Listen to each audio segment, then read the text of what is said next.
Deputy commanders के बीच नई hotline शुरू करने पर सहमति बन गई है। प्रभावी संचार के लिए एक नई हॉटलाइन खोलने का फैसला लिया गया है। सीमा पर बाड़ लगाने के लिए 99 नए क्षेत्रों की पहचान की जा रही है। बीएसएफ और बीजीबी के बीच महानिदेशक स्तर की वार्ता में ये सहमति बनी है। बीएसएफ बीजीबी महानिदेशक स्तर की बातचीत में ये पूरा फैसला लिया गया है। हसीना सरकार के बाद दोनों देशों के बीच पहली उच्च स्तरीय ये बैठक हुई जिसमें ये पूरा फैसला लिया गया। डिप्टी कमांडर्स के बीच में बीएसएफ बीजीपी महानिदेशक स्तर की ये वार्ता में सहमति बनी है। सीमा पर बाड़ लगाने के लिए 99 नए क्षेत्रों की पहचान की जा रही है। प्रभावी संचार के लिए नई हॉटलाइन भी जारी हुई है।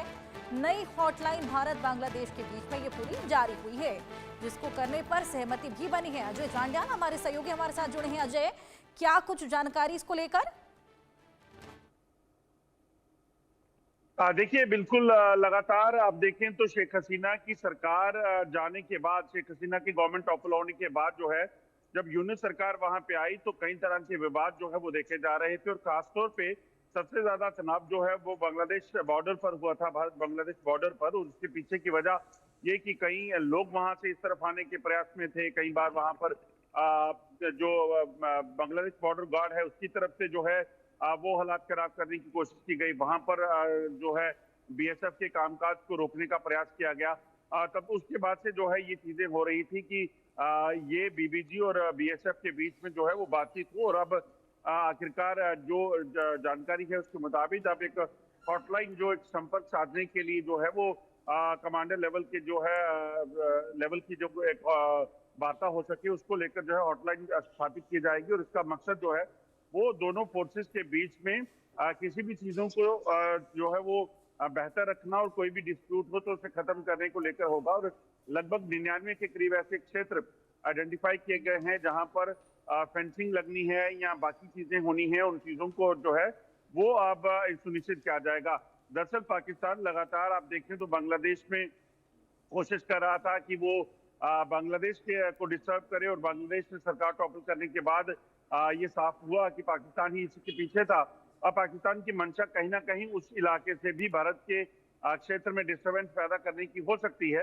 हालांकि बांग्लादेश अगर ये समझ आता है, जो सत्ता में लोग वहां बैठे हैं उन्हें समझ आ जाता है तो ठीक है, नहीं तो सुरक्षा एजेंसियां जो हैं वो अपने तरीके से अपनी बॉर्डर की रक्षा करना बेहतर तरीके से जानती हैं। अजय, फ्यूचर में किस तरीके से हेल्प करेगी ये हॉटलाइन और साथ ही वो बाढ़?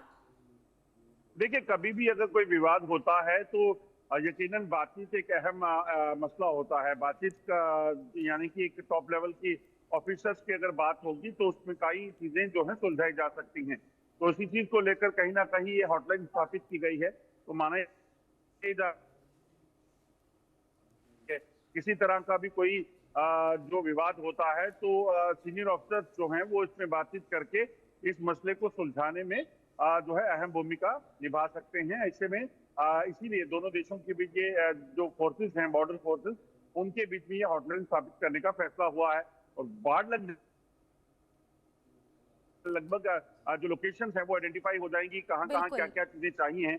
जी, 99 जगह हैं जिनको अभी देखा जा रहा है, परखा जा रहा है, उसके बाद वहां पर बाढ़ लगेंगे। बहुत शुक्रिया आपका अजय हमारे साथ जुड़ने के लिए।